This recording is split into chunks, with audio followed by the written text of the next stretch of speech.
Hello and welcome to another episode of Boxing TV. I'm your host, a professional commentator, Mr. Dan Hewitt. I have 5 guests on. It's going to be one hell of a busy night, but priorities. Happy Father's Day. To all of the fathers out there, what have you been doing? Make sure everybody in the chat, I want to hear from everybody what you've either had from Father's Day or what you've done for Father's Day. I'm going to talk you through what I've had for Father's Day today. I've had a great time, actually. Me and my little boy, Noah, we went to a fishing lake. Actually, we went to the canal first, and we sat there for about half an hour, not even one bite. I swear to God, not even a bite. So we went to my old lake that I used to fish, and I went on there. My little lad is exactly like me, built like a rhino, but a little bit clumsy. So I said to him, whatever you do, don't kick the maggots over. Don't kick them over. So you best believe, like David Beckham bent it over the lake, no issues. Fantastic. We've got some left, though, so it wasn't a massive drama. We've got some maggots still left in my box.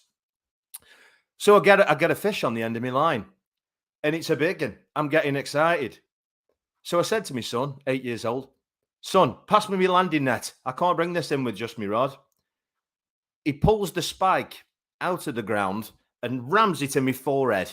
Not even joking, literally rammed it. So you can imagine, I've got this fish on the end. I've got the pole sticking out my head pretty much. So yeah, so that was my Father's Day pretty much. And yeah, there you go. Let's have a look, see what people are saying. So go in the chat. Dave Ross, what's happening? What's happening, Dave? Nice to see you guys. Make sure everybody who's going to be watching, make sure you share. Make sure you drop a like on the video. Nobody's done it yet, little legends. So do me a favor, just press like and share on the video.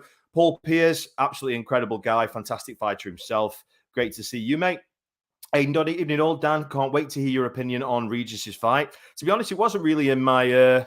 probably not going to speak about it, to be honest. It's not. I've got too much going on tonight, to be fair.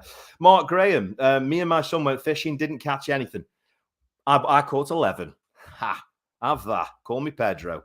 Right, next one. Leslie Webb. Hi, Dan. Hope all is well. I'm very well, matey. Thanks for the show, and thanks to evening to all the guests, and also another great fighter out in Canada, Paul Driscoll. Hi, Dan. Hi, mate. Nice to see you. Hope everybody's well.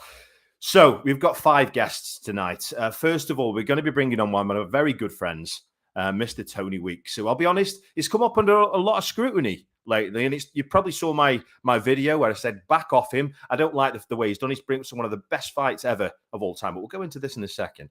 I'm also going to be bringing on founder of Bad to the Bone, but local guy actually from where I'm from, Stefan Hanks, unbeaten, exciting prospect up in Scotland, Christian Fahi. Really excited to speak to my second guest, Mr. Robbie Brown, who I've been following this, call it underworld, call it like unlicensed, whatever. We'll find out about there in a bit. But he beat Decker Heggie the other day, who's a monster of a man, and give him, credit where it's due. Give him a bit of a beating. So looking forward to hearing. There's been a lot of things going on when it comes to that. Mr. Will Storey, the founder of Rich Energy, which I know a lot of people have been saying some choice words about, which whatever, it's controversial. It sounds good. And it's going to be a fantastic fight. Sorry, fantastic night. It really, really is. So I'm going to bring on a special friend of mine over in America, one of the greatest referees really to ever have. Just listen to this. Listen to the amount of high-profile people he's refereed for. It's insane.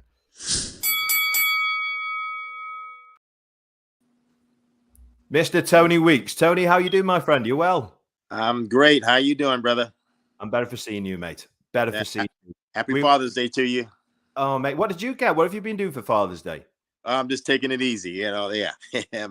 My son lives out of town, but, we talk. But, yeah, I'm just taking it easy today. Fantastic.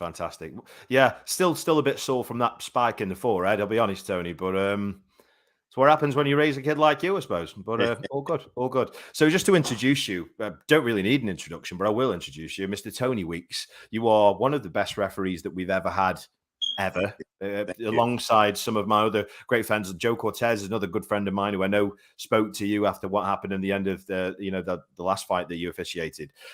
We'll talk about that a bit later, but I want to celebrate your career, first of all, Tony. And I want you to, for the people out there who may have not come across you or may have just not noticed you when you're refereeing some of these high-profile fights. Tell us about some of the fighters that you've officiated for. Tell us about some of the fights that you've refereed. Well, yeah, I've been blessed to be in the ring with some of the greatest athletes in the history of boxing. De La Hoya, Pacquiao, Mayweather, Bernard Hopkins, Roy Jones Jr., Klitschko, Tyson Fury, just to name a few. And of course, the highlight of my career, Corrales and Jose Luis Castillo. Last time we spoke about Corrales and Castillo and your thoughts there. So I won't go into that too much, to be fair, because we've already got that out there on YouTube. If you want to check that out, make sure that you do. If you're over on YouTube, make sure you subscribe. If you're over on Facebook, make sure you like the content. Nice to see you. So one fight I didn't speak to you about that you officiated and refereed was Tyson Fury against Vladimir Klitschko. Now, Tyson Fury was absolutely an underdog in that fight between Klitschko and Tyson Fury. What was your thoughts? Were you surprised, or do you even get in that mode? Were you surprised with the performance from Tyson Fury?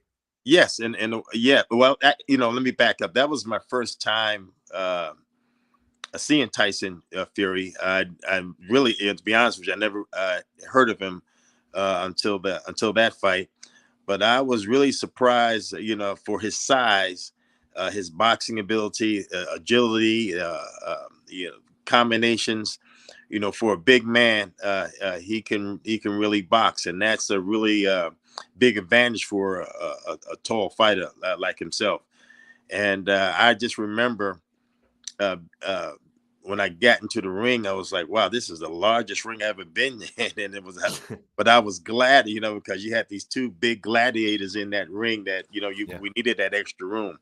But yeah, no, I was really impressed with his ability to box as a big man. He moves like a middleweight, doesn't he? Oh, yeah. I mean, it's quite scary because someone who's 6'9" and 18, 19, 20 stone, wherever he decides to come in at, he's so agile. He really is so agile. I've got to say, though, and I don't mind saying this because I've been one of Tyson Fury's biggest fans his entire career. I was lucky enough to be the last person to interview Tyson Fury before he fought Wilder for the second time round on the international press conference. It's an honor of mine. What highlight one of my career. But it's been a bit frustrating. I don't want to hear from the fans here. And I put this out the other day. It has been a little bit frustrating. And I did put a bit of a daft meme out there where it was Derek Chisora and him as old men saying that they're going to fight for the 578th time. But it's getting a bit daft because we're looking at now 6 months have gone by. You're talking Anthony Joshua, Deontay Wilder, Alexander Usyk, Dempsey McKean.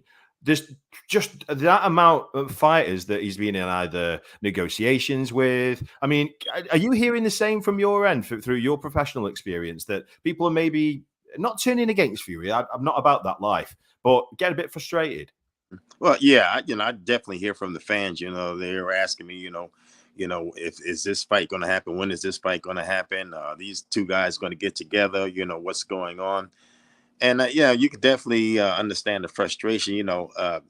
Being a fan before I became a referee, I definitely understand their way of thinking and wanting these big fights to happen. The public is really hungering for these guys to get together and let's forget all the red tape and whatever's holding them the negotiations up or what have you. But no, I definitely hear from the public, and they definitely are get a little frustrated. This is never going to happen, or it's just totally frustrating for the fans. It is. Going to your career then. So some of the highlights of your career haven't always been, just like every other friend of mine who's a referee. All these amazing things you've done in your career can get overshadowed by the slightest little either mistake or slightest little oversight. But it's not really that what I'm trying to talk about here. I'm talking about cuts with you in your career. And some of the highlights of your career is that famous picture of you standing there with Badou Jack's blood all over you like you were a zombie. Yeah. That's a fight that I would like to speak to you about in the future. But for this one, I want to talk more about the Tyson Fury Otto Wallin fight that you also officiated. Again, Otto was a good friend of mine, and we've had a good conversation on the show. And he admitted to me that he absolutely, when you saw it, there's fans, all of them out there. Tell me if you saw it. He shoved his palm into the cut of Tyson Fury. So, I mean, what was your thoughts at this stage? Did you see it? What did you think? Yeah, if you look at the fight, I did warn him. I told him, don't do that. The cut was actually caused by a punch, so it was legal. But yeah, he at one point he did kind of dig his glove in there. I did gave him a stiff warning, not to do that. For me, I do it myself. I know it sounds bad, but I do it myself. It's like Otto Wallin said. If you watch the interview back on YouTube, guys, he said it's a fight. It's a fight. You're gonna do what you can get away with at the end of the day. Being honest with each other here. If you're in that same situation, would you do the same? Well, yeah, like I say, there's definitely a fight, and that's why it's very important, for us as the referees to be in there to enforce those rules and regulations and make sure nothing illegal happens. When you have these high profile fights, or any fight for that matter, boxing match for that matter, the emotions are high, the feelings are high. So people are going to sometimes do drastic things. And once again, that's why we're there as referees to make sure that doesn't happen, to make sure that you have an even playing field. Yeah. And, no disadvantage or advantage that someone can have over another fighter. Absolutely. Let's go to the fans. See what they've got to say. Let's have a quick look here. Oh, what a lad. Liam Allen. What a great guy. Heavyweight fighter up in Scotland. Hi, mate. Nice to see you. Nice to see you. Thanks for coming in. Paul just said, I feel the same way as Al. I don't know who Al is. Maybe we're talking about Paul. Maybe we're talking about Tyson Fury. Leslie said, go fishing across our local pond. Not saying it's rough. There's more chance of hooking a forensic diver than a fish. Yeah, well, we are in England. That does make sense. Let's have a quick look here. Leslie again said, hi, Tony. Hope that you're well. How did you get into refereeing, please? Stay safe and all the very best. Well, thank you. I kind of fell into it. I grew up in Brooklyn, New York, and during the Muhammad Ali era, or even the great era of boxing, you had all the great champions, Duran, Hearns, Leonard, Hagler, Pepino Cuevas, Alexis Arguello. And so I was always into boxing. And at the time, I was a recreation supervisor in the federal prison system. And I decided to put on a little boxing exhibition. And what we did, brought some fighters up. And we had an inmate there who was a ex-fighter, and I arranged it where he can spar with one of the guys, and we kind of made that the main event. But anyway, I hooked the ring up there in the rec yard, and the guys got up there and they started sparring, and then it just dawned on me, said, "Well, I didn't get a referee." And I just, hey, out of curiosity, I just asked one of the trainers, "Hey, you mind if I get up there and do it?" He says, "Yeah, go ahead." And I got up there and instantly I fell in love with it. But the kicker was he saw something to me that I didn't see at the time. His name was Beto Martinez. He passed away some years back. And he took it a step further and called the local athletic commission, and told, hey, give this guy a shot. And he gave me a shot, and the rest is history. That's amazing. So someone gave you the shot. That's so awesome. Yes. That's so awesome. I love that.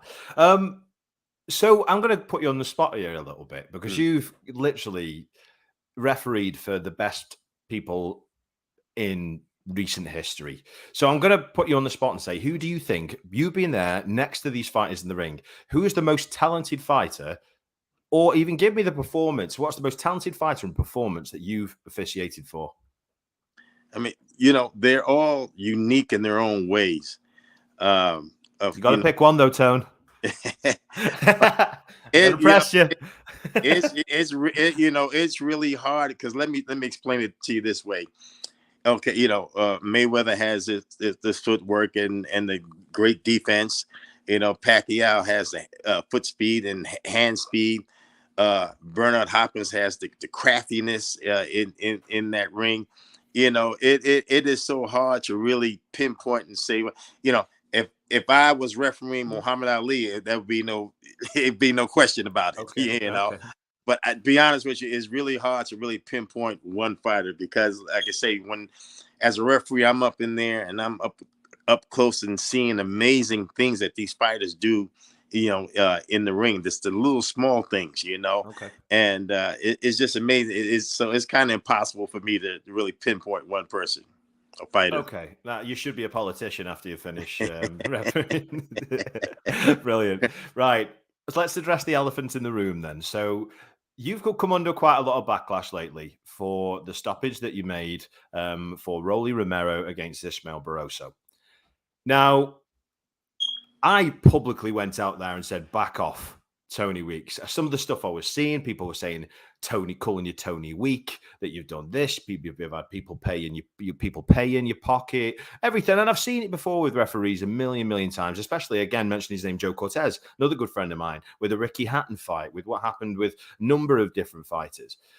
Now, again, if you've not seen it, check it out. Because I didn't hold back. I didn't hold back to say, back off this guy.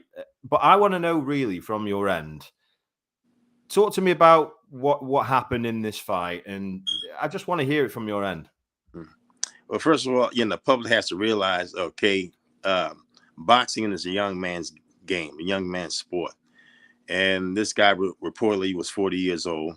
And on top of that, he was a last-minute replacement.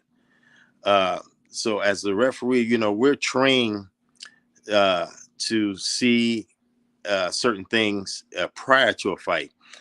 And there's two things that I was concerned with. Like I say, yes. Well, actually three. But his age, and then also his stamina.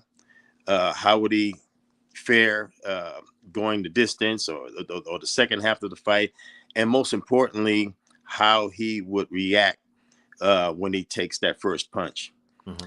And when you look at that fight, Romero really didn't land a solid punch until that last round when I stopped the fight, and it was clear that he couldn't take a punch. Because I was looking at him, he got up, and okay, I'm gonna give you a chance. Let the fight go on.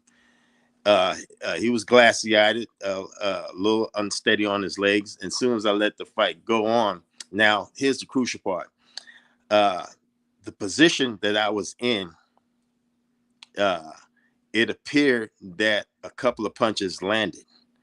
But when I saw the replay, all the punches pretty much missed. So I definitely, if I was on that side where I could see the punches that missed, I wouldn't have stopped the fight. But it was definitely on a short leash because he was on unsteady legs. And when I stopped the fight, you could see he offered no reply. Usually when fighters okay, hey, what's going on? I'm all right. No, he offered nothing of that nature. Okay. But like I say, had I been on the other side where I could have seen those punches, I wouldn't have stopped the fight at that particular time. Okay, that's really interesting. And to be fair, in again your defense, that's the reason why there's more than one judge, and there's a reason why they're not all sitting on one side of the ring, because you can see a different fight from different sides of the ring. And to be honest, that happened to me the other day. That happened literally to me the other day from the commentary desk up in Aberdeen. Mr. Ian John Lewis, who's a really good referee over here in the UK, he scored a fight. I think we scored it like probably 2 rounds difference, nothing major, but still, I was hell bent on that's what I saw. That is what I saw. So I'm with you there. Do you think if you could rewind though, what was you done different? Well, like I say, if I was in that position where I could see that none of the punches landed, I would definitely wouldn't have stopped the fight at that point and would have given them more of an opportunity, Okay. To stay in the fight. But in boxing, all it takes is one punch, and it's easy for someone outside of the ring to comment, you shouldn't have stopped it or you should let them go, because they bear no responsibility what happens to that fighter. The referee does. And being that, I'm the one responsible for that fighter, I have a different mentality than a regular fan who's feel free to think any way they want to think. So, it's a heavy responsibility, and people don't really understand the real pressure that's in that ring and how fast the action could be at times. Yeah. I mean, going straight to it, I mean, how hard is it to deal with backlash from fans like this? Yeah, I mean, you human, and you feel. I mean, people don't really look at us as being human. We feel too when something happens in that ring, but at the same time, I don't allow anything to dictate my career. I don't allow anyone who really doesn't understand my job and really doesn't know what it's like to be in that ring.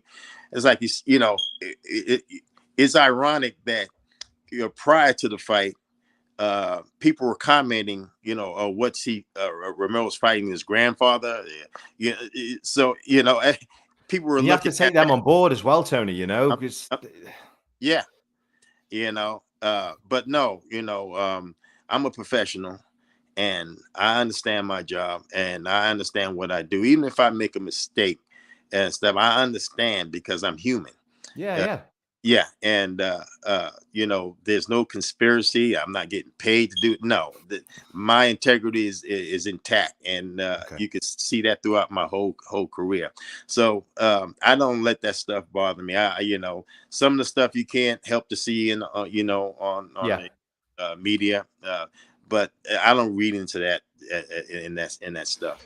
Does it is there any, because you've said openly, listen, I made a mistake, which is fine, you are human, but does this kind of affect any future officiating opportunities for you moving forward? No, not it's happened. It's happened recently.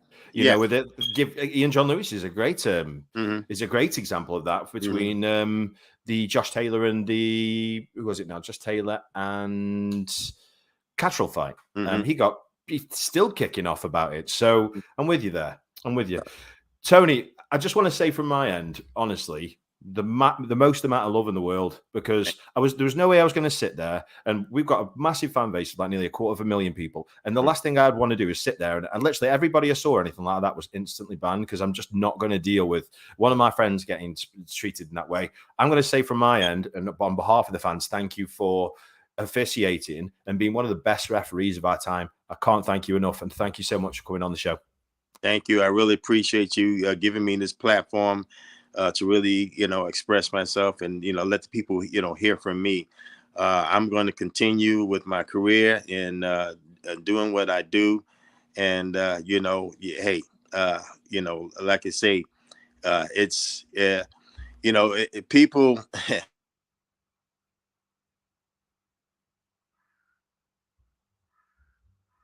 Lost you a little bit there, Tony, mate. Hopefully I can get you back, because that sounded like a deep felt moment.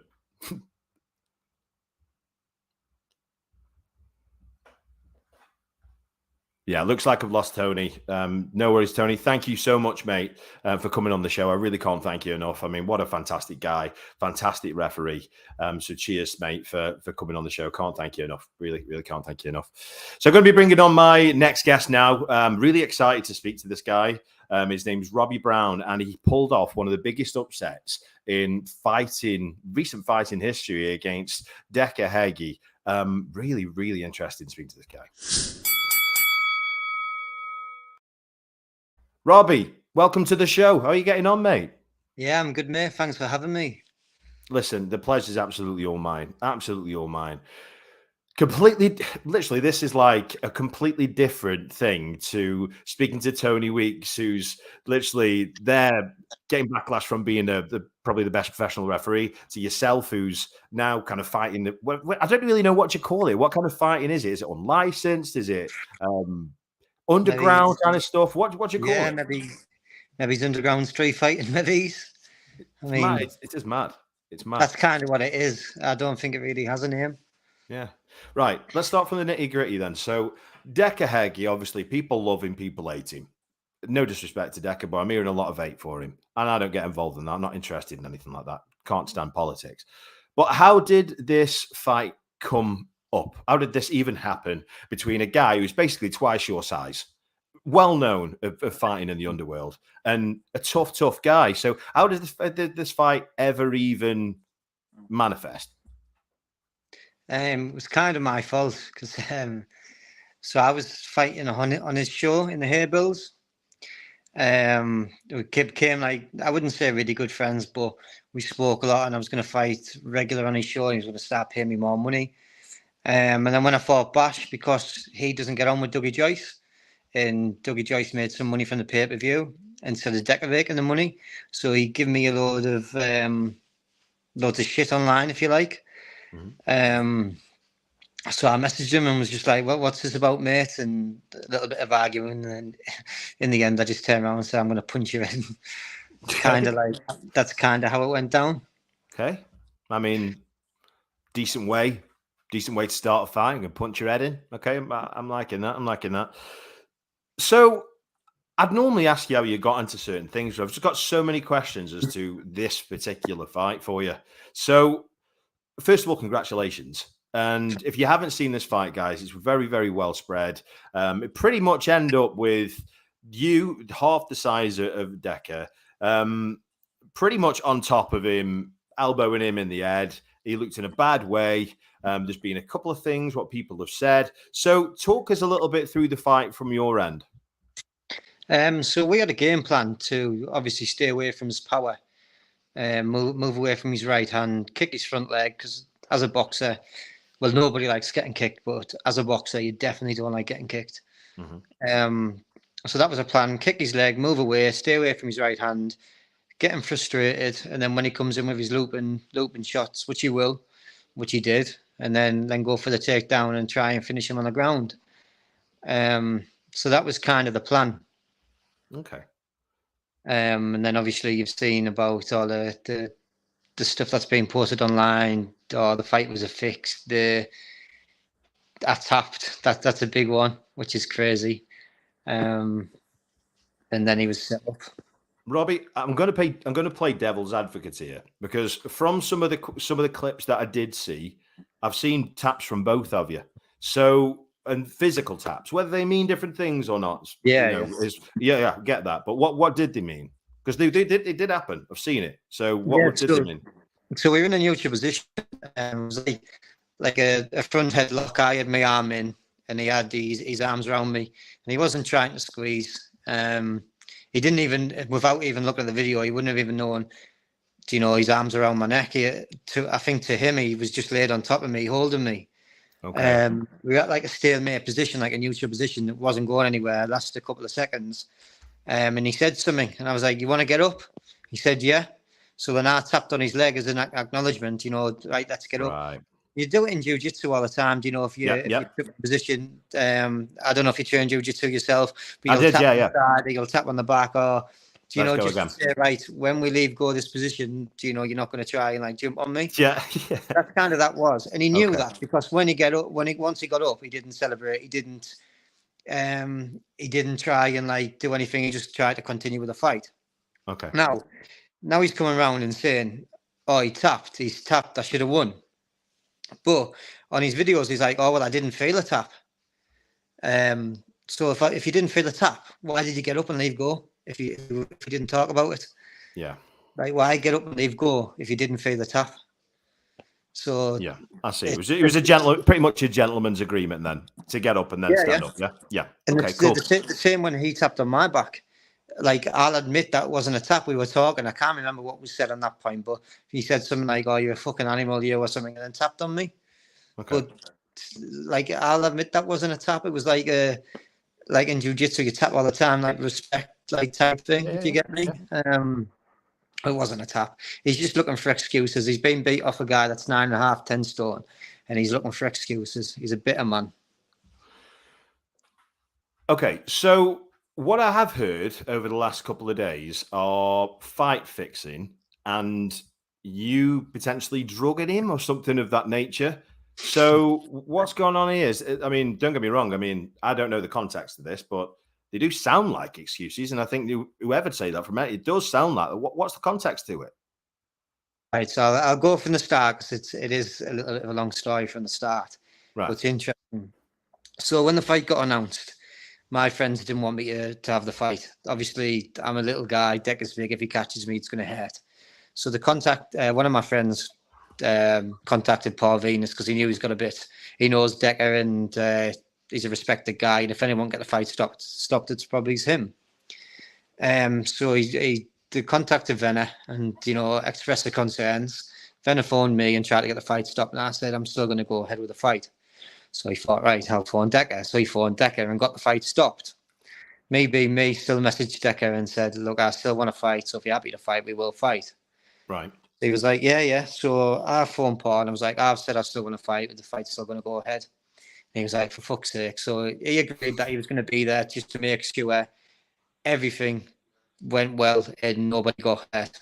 He can fight a bit himself, can't he? I saw him sparring with who was it? Danny Christie. So inspiring me. He can handle himself in the ring. If you look at his old fights, I think he had about 30 kickboxing fights, and he just fold people up like deck chairs. No, he's a good kid. He's a good kid. Respect him. Sorry, carry on. I interrupted. Where did I stop off at? Absolutely no idea now. They've gone on different tangents.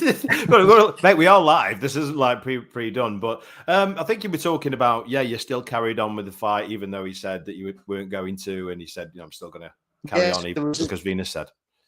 Yeah. So the agreement was we bring one person each. So I brought my mate, Bry. He was going to bring Joey. And then his cameraman. The other guy that was there was one of my mates who sorted the place out where we're going to fight. He brought one of his mates, so that's where the confusion of loads of people being there.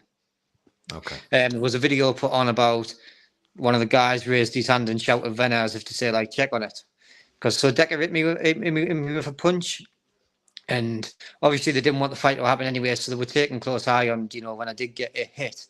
Yeah. So there was a bit of like thingy going on there, but one of my mates pulled a good point. So he sent me the time that I got hit and the time that Venner stopped in to check. There was like 10 seconds in between. Right. If I was in any danger of trying to stop the fight, it would have been there and then. Right. Nothing was happening, when he stopped in. And what he said when he stopped in, he stepped in and said, do you want to shake hands, lads?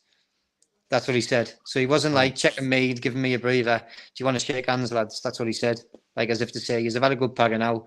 You just want to stop. Which is cool. I like it. Now, you're saying 9.5, 10 stone. Decker's got, I don't even know how heavy he is. However, he's 17 stone or something. He's got to be massive. Potentially 18. Yeah, he's massive. So he's like double your size. So how strong was he? I mean, from a 9.5 stone lad, how strong was Decker? Because he looks like a mountain of a man. Yeah, he's huge. He's so strong.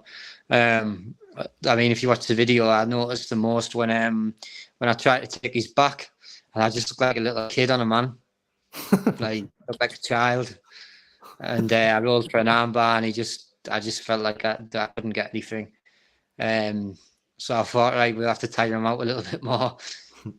Probably be advisable. I mean, that being a good game plan, being so big and hefty, do the whole Frank Bruno, Anthony Joshua situation and get that blood pumping through all their muscles. So, it's a bit of a different game in the MMA ground style than being that big and lumbersome doesn't always work. Well, probably rarely works, really.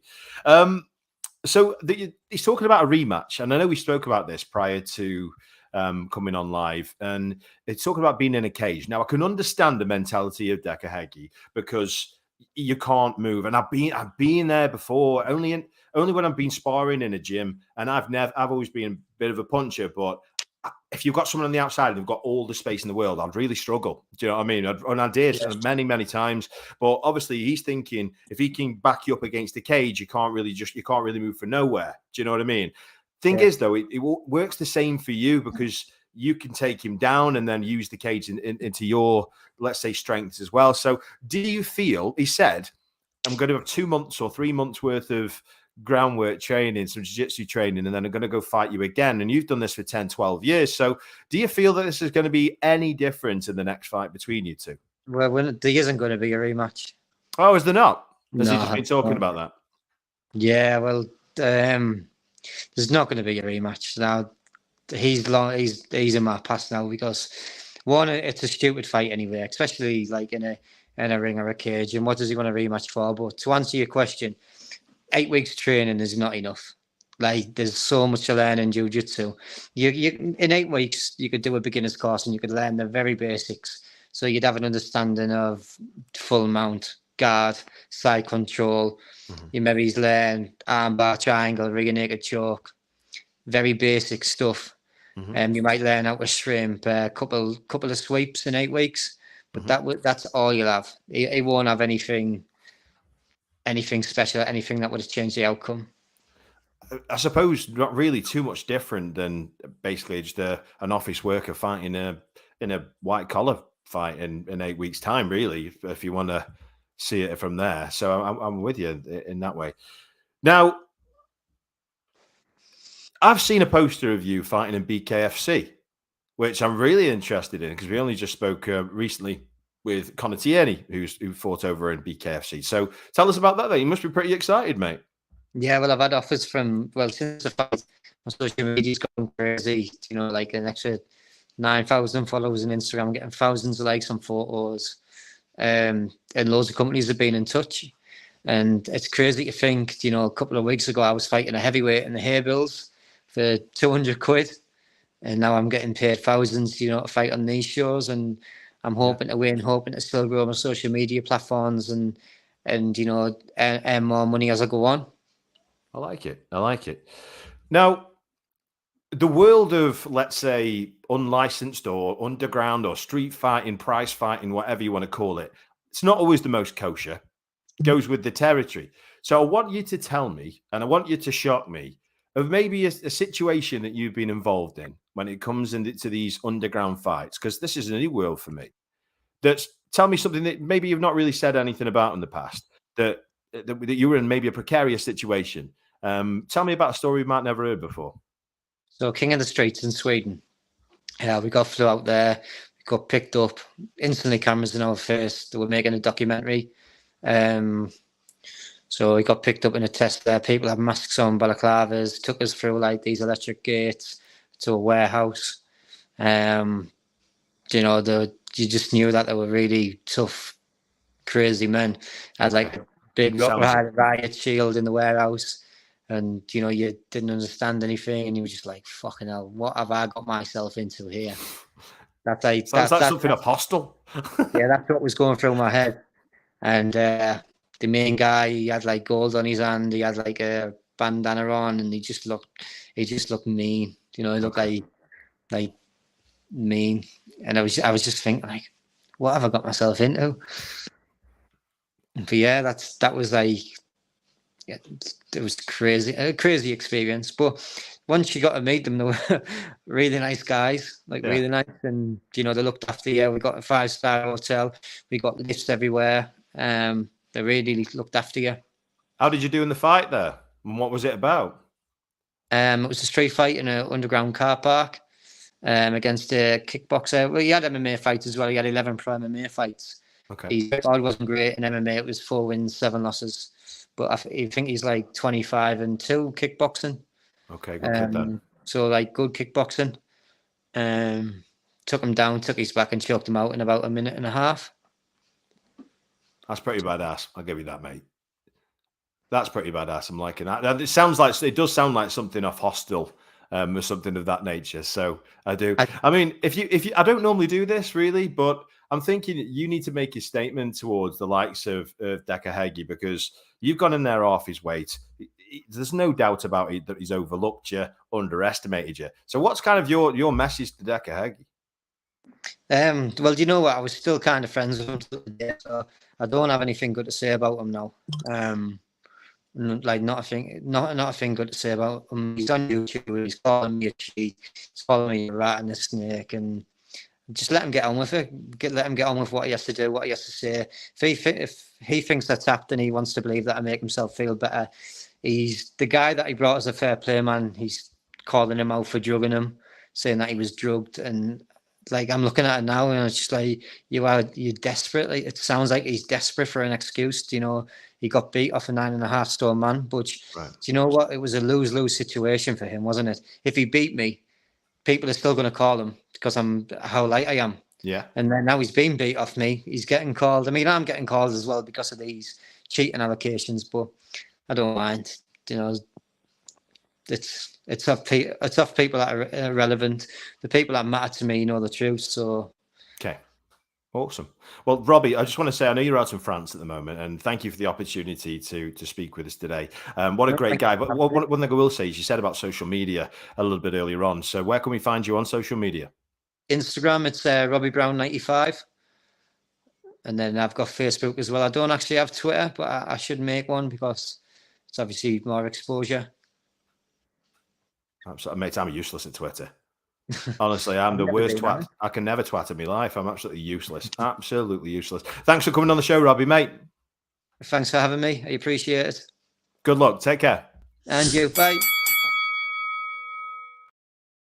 A great guy. Completely different spectrum than Tony Weeks to an underground fighter. Really, really interesting. Now, I'm going to be bringing sharply on my next guest now, who is just an amazing character, and I'm really looking forward to speaking with this guy. When I've told a few people about him, people have said certain things, and I'm going to treat him I see him as a great guy. So I want to hear everything about him. Mr. Will Storey, welcome to the show. Will, welcome to the show. How are you, my friend? Are you well? Very well indeed. How are you? I'm really well. Better for seeing you, mate. Really, really am. You're such an interesting character, Will. And I have no idea how this is going to go, because I'll be honest, generally you're in a completely different lane than me. No pun intended. But you also aren't with some of the boxing stuff. So this is really interesting to me. For the people out there, tell us a little bit about you, Will. Well, you asked the questions. What do you want to know? It's open. So you're a founder, of course, of Rich Energy. Starting with, yeah. So tell us about Rich Energy, which is a good timing with the can. Yeah, it's very good timing. So Rich Energy, there you go, is a premium British competitor to Red Bull, which I set up in 2015. And basically it grew very quickly. It's a great product, and we got a Formula One team, IndyCar team, Superbike teams, etc. We work with a lot of boxers, so I'm a huge lifelong fan of boxing. So, and obviously that's why we're primarily discussing tonight. But we had a lot of world champion boxer ambassadors, and and Rich Energy was obviously boxing was a great platform, among others, including motorsport. And it's a product that grew very quickly. I've had a lot of legal problems with Red Bull. They've taken me to court on multiple occasions. We've had a lot of people try and do down the brand, etc. But we've worked really hard, and we've kept control of it. And great product. It's designed as a premium British competitor to Red Bull, essentially. Fantastic. So you've been involved in boxing though quite extensively. This isn't new to you. You've been involved in boxing quite a lot. So tell us about the people you've represented and what your association is with boxing. So I've always been a fan. Literally, I love sport, but I've always been a huge boxing fan. I think the first fights I watched as a kid, probably like most people my age, early 40s, was sort of obviously Mike Tyson.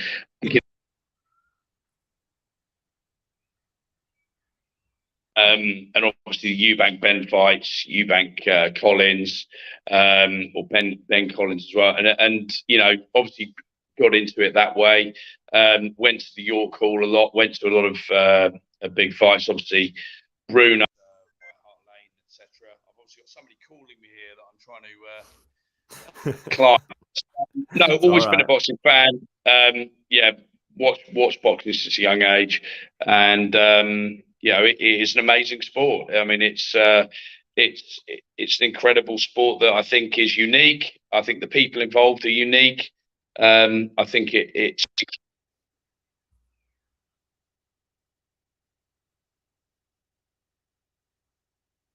matches people remember forever. I mean, you look at sort of Hearns Hagler as one example. Look at the Tyson fights. I mean, one of my favourite fights would probably be Lennox Lewis v Klitschko. That was Lennox Lewis's last ever fight. He was an unbelievable heavyweight finisher, fantastic tactically, and obviously, sorry, I've got something calling me here that I have to try and. It's okay. Don't worry. I'm assuming that's the case. Don't worry. Yeah, no problem. And Klitschko, he was the sort of the young lion coming up. He was fantastic. And if you watch that fight, I think it went 5 rounds, and Lennox Lewis had to dig really deep. I think Klitschko took it at 2 weeks' notice. Lewis was probably a stone overweight and probably taking it lightly. But Klitschko was fantastic. But Lewis dug deep, and I think that was an incredible fight. I mean, there's so many fantastic fights that you can mention, but it's as you obviously know better than most. It's a unique sport. The events is unprecedented. So yeah, it's something very special. It is.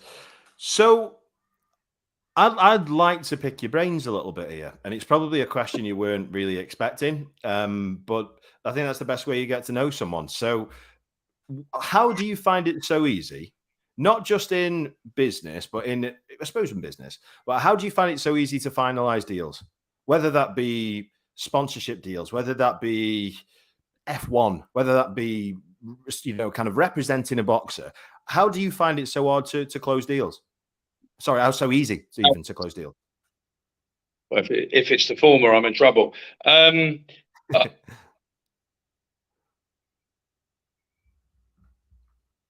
Sorry, I hope to get a hint in a minute.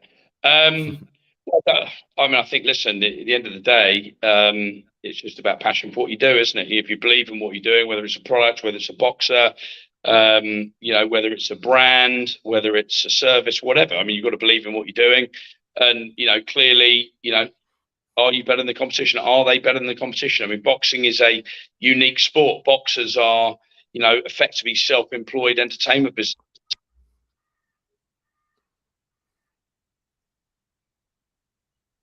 Ticket sales is a big thing. Most promoters are always looking after the fighters that can sell, or looking out for the fighters that can sell the most tickets. But I mean, I think obviously exciting fighting styles is a big thing. Mayweather was a great exception. I mean, he was not massive puncher. He was a technician and fantastic proponent of the sweet science. So people admired his skills, but generally speaking, the bigger box office fighters are those who. Sorry, every time they call, Will, you go quiet. So don't worry. I know when they're calling. Yeah, sorry, I've got somebody, various people calling me, so I apologise for this. Obviously, that's my bad. Hopefully they'll get the hint and fuck off in a minute. But anyway, the fighters that are box office tend to be those who are come forward fighters, big punchers. I mean, obviously the likes of Golovkin, Tyson. I think Canelo's fantastic because he'll fight anyone. He's got a brilliantly entertaining style. Then there are people like Andre Ward who are sensationally gifted, but perhaps not so exciting to watch. But there's still people who admire their tactics. And then there's likes of Amir Khan. I mean, he's obviously very exciting, fast hands, but I don't think it'd be too unkind to say he's got a glass jaw. So you're sort of almost thinking, well, how's it going to finish? When's it going to finish? I mean, I think most boxing fans would have backed Kell Brook to stop Khan. I mean, you look at these things. So I think to go back to the original question, closing deals, I think it's just a case of believing in what you're doing. Whatever you do, there is no point in doing something you don't love doing. Life's too short for that. I think if you're going to work in boxing or football or energy drinks or whatever it is you do, you've got to love it. And that passion probably comes through. I think you've got to ask for the business. I mean, at the end of the day, business people love to be sold to. the world goes round with deals. So yeah, I guess it's just you ask for the business, and if they say no, you take it on the chin, or you probably ask them again, take it on the chin and move on. I like it. No, I like it. I've been in sales most of my life, so it's speaking to kind of to yourself. It's interesting. It's interesting. So I think if you ask me that, I mean, tenacity, passion, hard work, it's a numbers game as well. I mean, listen, you can be phenomenal, but if you speak to 100 people, you do 10 times more deals than if you speak to 10 people. So I think it's that sort of discipline, hard work, and I think positive attitude. And that counts in anything, whether it's sport, business, life. A can-do attitude. You're looking for solutions, not problems. And I think most people who are successful have a positive attitude. And I think it's a bit harsh, but you probably want to avoid negative people as well. You just don't need them around you, and you want to surround yourself with go-getters and people with a can-do attitude. Cool. So this is a question not necessarily from me. It's just more of a comment that someone said to me, because I know more about Trinidad and Tobago than I do F1. I have not got a clue. I have got absolutely no clue whatsoever. From what I got told, and I'm saying what I got told because I'm sure this happens a lot when it comes to hearsay, is that you sponsored a team, Haas, I believe, and then it fell through. I'm hearing a few different things on some of course, I do my research saying that few choice words about you. So what actually happened? Well, that's a good one, isn't it? I mean, boxing to Formula One. So Formula One is a very, very different sport to boxing. The similarities are it's exciting. I actually think boxing is a better sport, to be quite honest. But as a platform for an energy drink, there's a lot of similarities. It's about high performance. We like motorsport. Obviously, if you've got an energy drink brand, you want to have a platform that is the right platform for you. The right number of people. Formula One, I think, has got 1 billion fans around the world. Wow.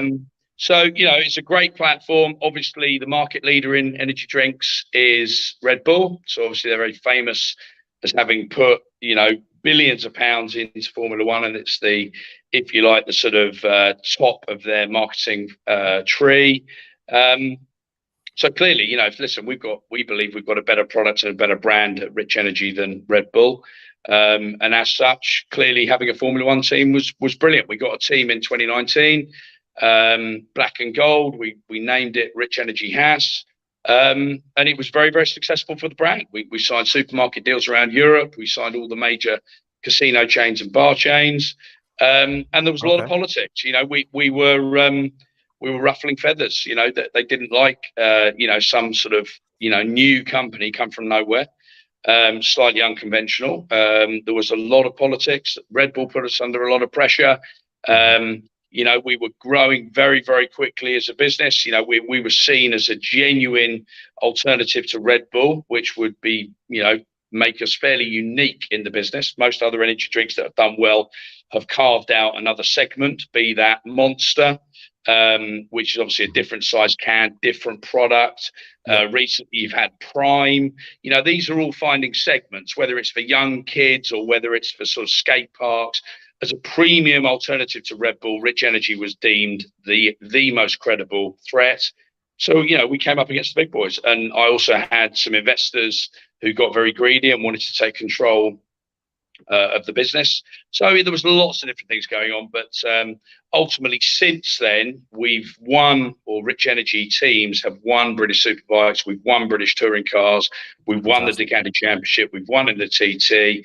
And we are going to be coming back to Formula One. But I think primarily, as the show's about boxing, we want to get ever more involved in boxing and use it as a platform, because I think it's an absolutely amazing sport. It's a sport that I think has, the people I met in boxing are almost without exception fantastic people. I think that, the irony is that I think there's a very small number of people who run the sport around the world, and you could probably name them. They're all household names. I mean, there's 6 or 7 people who run a similar But yeah, I'd say I think it's a fantastic sport. I think UFC has probably, really shown them how it can be done in terms of marketing and as a platform. I've always been an advocate of terrestrial TV. When Ben fought Eubank, 18 million people from memory watched it on ITV. Froch Groves, which was the biggest domestic fight in recent memory, or certainly was a groundbreaker when it came through, was I think 1 million or 900,000 pay-per-view buys. And if you think that's an 18th of the audience. So although that pay-per-view might have been £30 or whatever it is, and you can look at those numbers, the reality is that I think for boxing to flourish, it needs the oxygen of publicity and it needs to be free to air. And I think pay-per-view boxing is brilliant for the promoters. It's arguably very, very good for the fighters short term.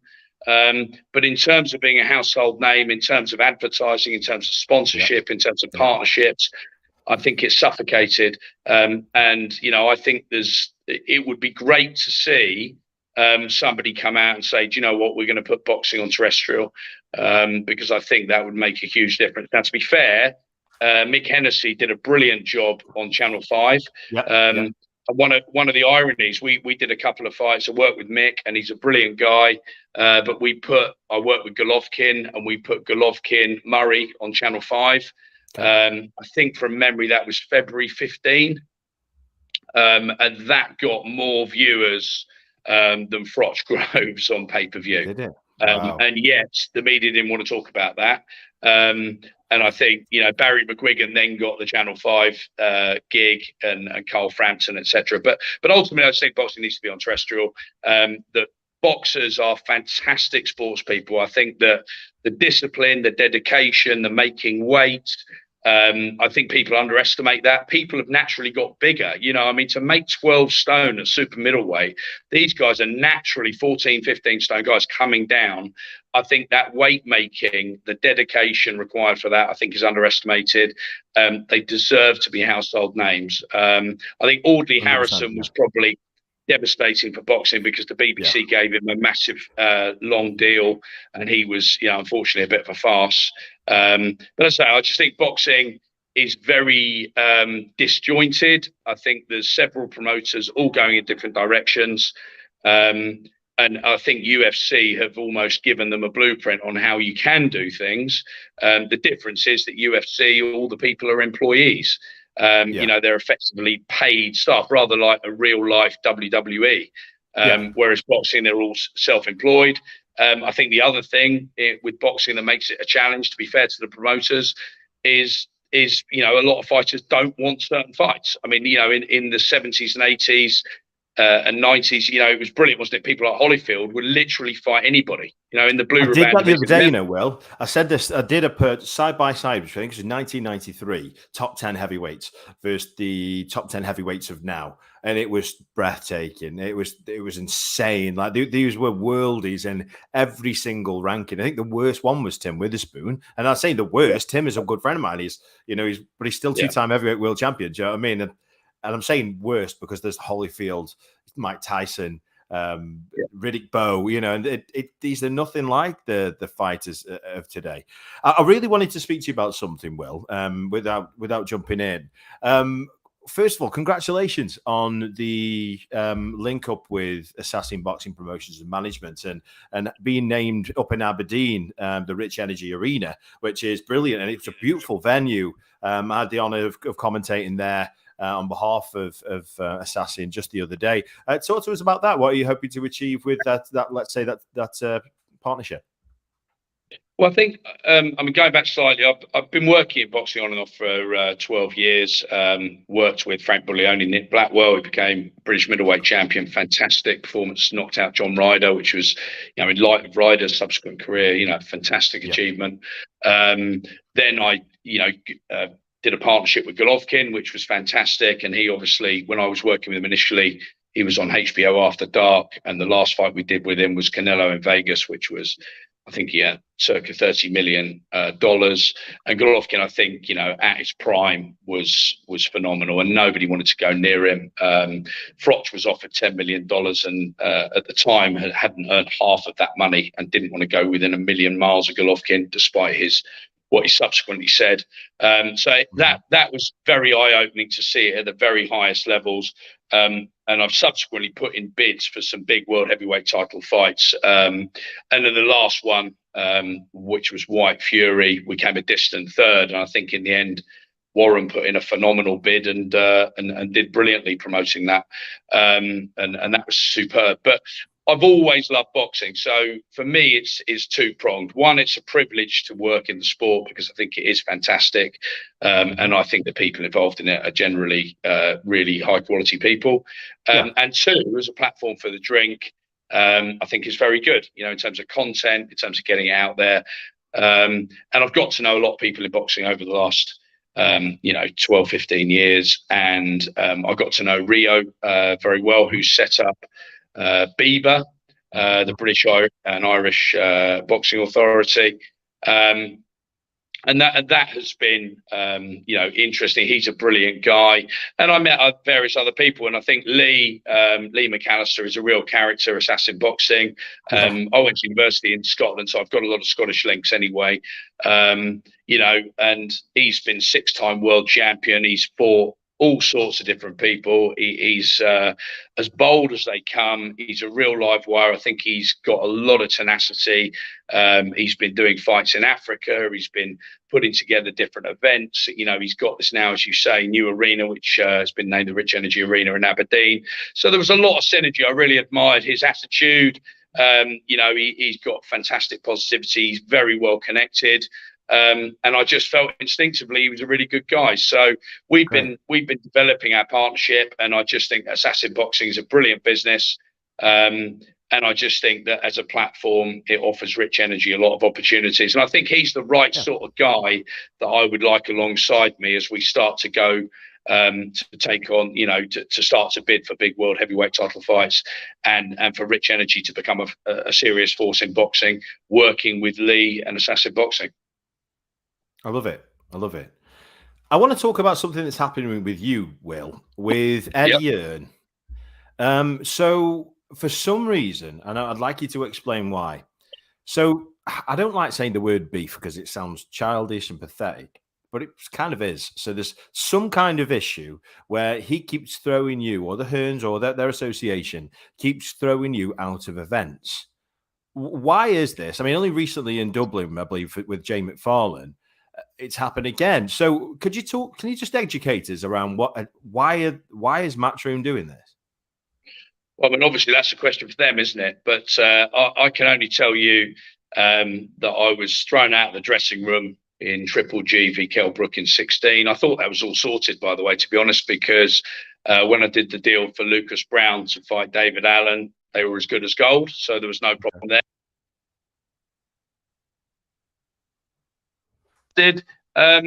But yeah, a few weeks ago, turn up in Dublin, fantastic venue, huge night of boxing, by the way. I thought that was superb. Some great fights. I'm the co-manager of Jay McFarlane, who was fighting Carty. Big opportunity for Jay, and obviously worked with Sam Kynock on that. Turned up before the fight and wasn't allowed in the dressing room, and clearly you sort of say, well, hang on a minute, I'm the manager, there's a duty of the fighter. He has to have his manager in the dressing room. Fundamentally that's a basic right within boxing, and they escorted me from the premises. So you'd have to ask them why that was, but it's not the first time it's happened. And I just think it's just very, very unprofessional, to say the least. And it's pathetic, really. I mean, as I say, you have to ask them why it was. What I would say is that Froch Groves 2, I had a deal on ITV, right? And that would have then been seen by 16, 17 million people, which is, obviously 15, or let's call it conservatively 12 million more people than would have seen it on Sky. And, you know, it seemed that they weren't happy about that. So, I mean, listen, it's there's always competition in every business and every sport, but clearly they don't like the cut of my jib. But I think to go to the extent of banning me from the dressing rooms with a fighter that I manage years after that, I mean, it's not what I do, that's for sure. Very strange. Very, very strange. Going to, this is actually a really good question. Leslie Webb has just asked, one of the followers, and this is actually the last question I had for you. So that's perfect. Well done, Leslie. Hi, William. Thank you for your time. What is your long-term aim in life? What do you hope to achieve? Just to work hard, achieve my potential, and be happy. Awesome. Awesome. You said a little bit earlier on about asking for business. We reach around 30 million people a month. So if Rich Energy ever want to sponsor anybody, give me a shout. I'd love to, and I'm sure we can have a good chat, and you can be fueled by the world's premium energy drink, Rich Energy. Absolutely love it. Will, first of all, thank you so much for coming on the show. We'll definitely speak again. I want to hear more about this. And I'm going to find out really what's going on. I'm going to make some calls and find out what's going on with this whole chucking Will out. Don't like that because you seem like a top guy. Will, thank you so much, mate, for coming on the show. Thanks very much. And by the way, I'd say Tony and your other guests are absolutely fantastic. So I've really enjoyed the show, and I'll carry on listening. Thanks a lot. Bless your heart. Appreciate that, mate. Such an interesting guy. I very rarely meet people like Will, but I really enjoy that conversation. And you can see just from the way he speaks and holds himself why he's so good in the roles and closing, you know, the likes of deals. Now, I'm going to be bringing on my next guest now, who's he's actually a local guy who I've known for years and years and years. I know his family. Some of his family used to box in the same gym as me, believe it or not, which is absolutely mad. But his venture is called Bad to the Bone. And it's bare knuckle boxing. They're doing great things. So welcome Stefan Hanks to the show. Stefan, how are you getting on, mate? You well? Hi, John. How are you? I'm better for seeing you, mate. Better for seeing you. Good, and to be fair, it means I think most people will be able to understand us because we sound the same, pretty much. That's it, mate. That's it. I've got a voice for radio, but a face for one too. So, mate, fantastic to see you.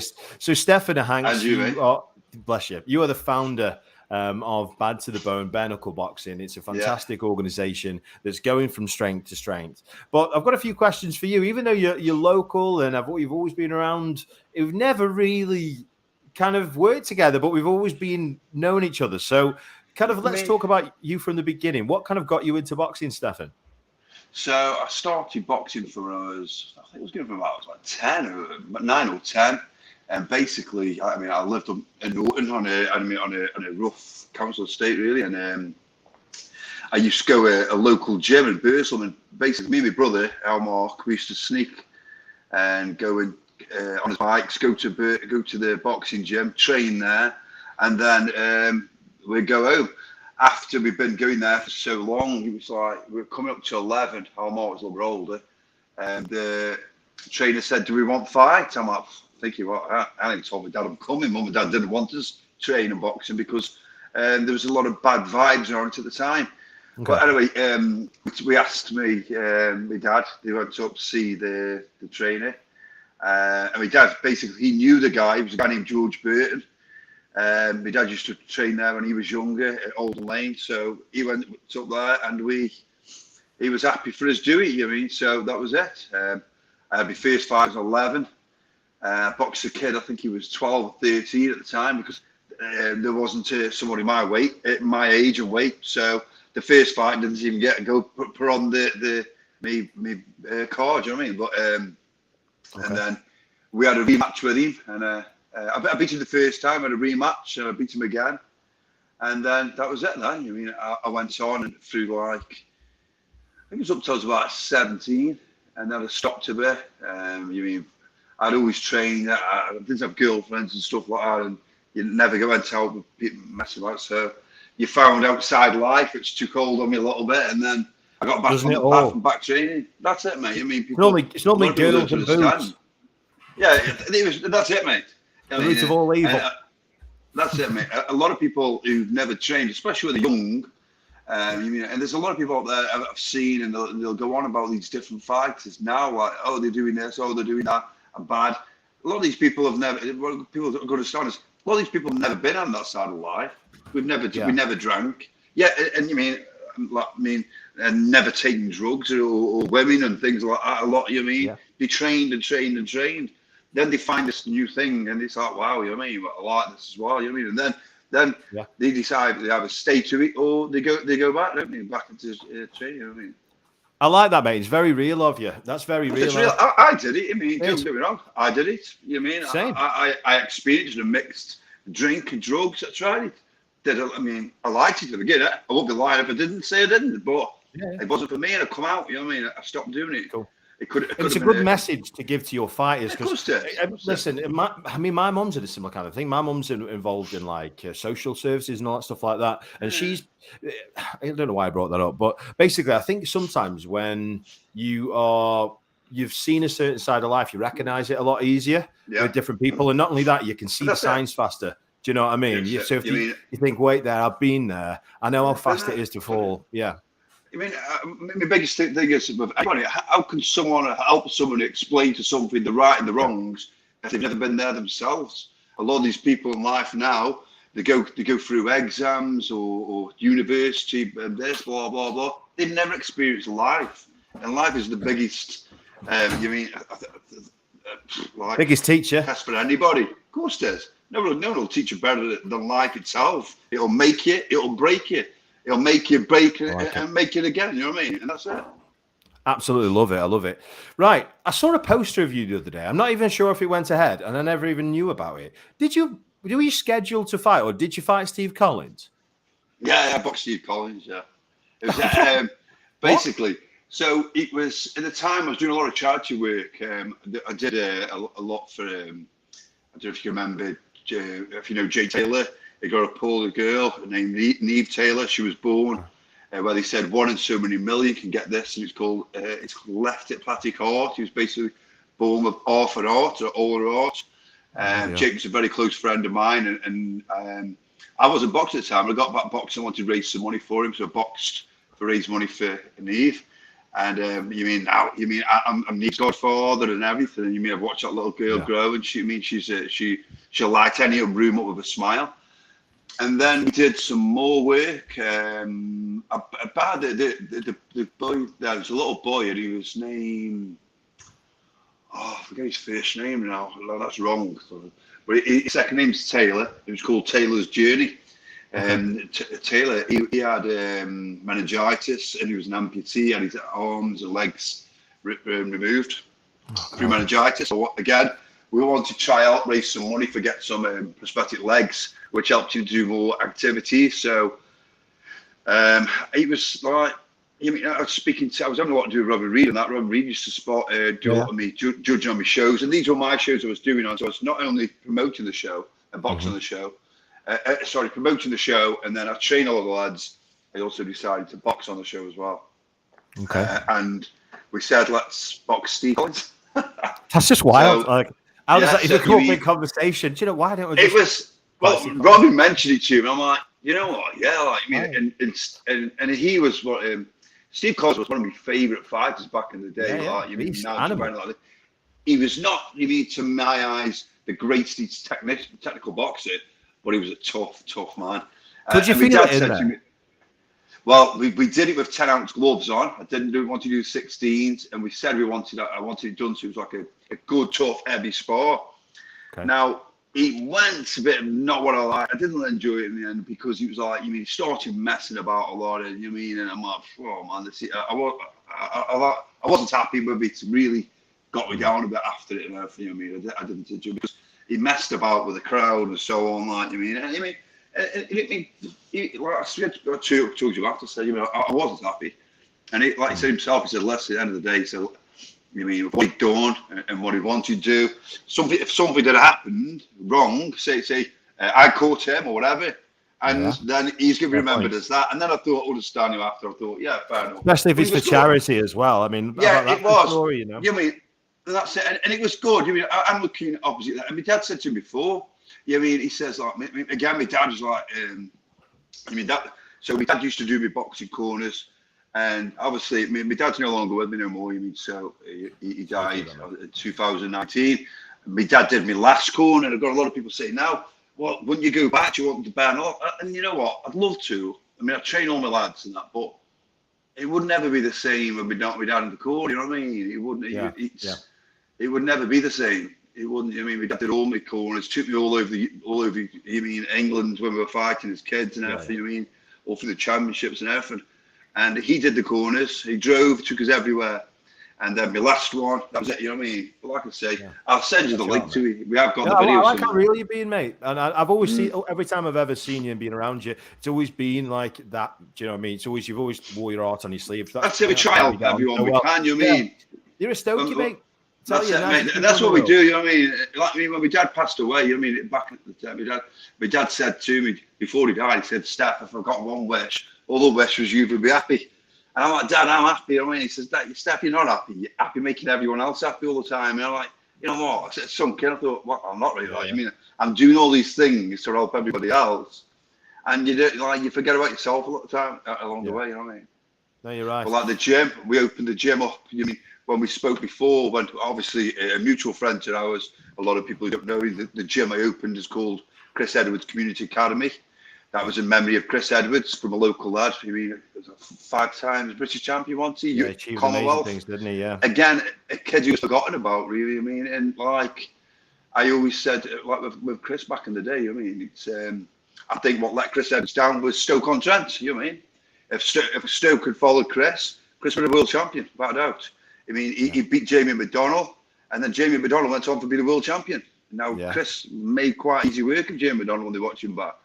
I mean, obviously, anybody who hasn't seen him, Google him and watch what he does. I mean, when he started the first round, he was doing the 12th round, still coming out and wanting non-stop. Yeah, 100%. You know that's why he did so well. I remember when he died, he was actually my next door neighbour, Chris was. I don't know if you ever knew that. But he lived next door to me, so I saw him a lot more than most. And I always had massive respect for him because he knew that we were both involved in boxing and stuff. Yeah. And I remember, do you remember Shini Bayar?